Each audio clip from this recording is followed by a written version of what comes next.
റോണിനൊരു bad product ഒന്നുമല്ല. Ronin ഓടിച്ചവർക്കറിയാം വളരെ easy to റൈഡാണ്.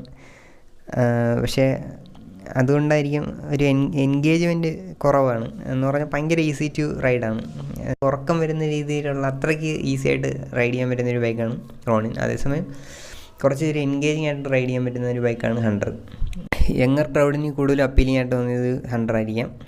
അതേസമയം നമുക്ക് ലുക്കിലൊന്നും വലിയ ഇമ്പോർട്ടൻസ് കൊടുക്കാതെ റൈഡിങ്ങിൽ നല്ല റിലാക്സ്ഡ് ആയിട്ട് റൈഡ് ചെയ്യാൻ പറ്റുന്നൊരു ബൈക്ക് നോക്കുന്നവർക്ക് ഒരുപക്ഷെ റോണിനായിരിക്കും ഇഷ്ടപ്പെട്ടുണ്ടാവുക. അത് ഒബ്വിയസ്ലി അത് ഓൾഡർ ക്രൗഡിനാണ് കൂടുതൽ ഇഷ്ടപ്പെട്ടത്.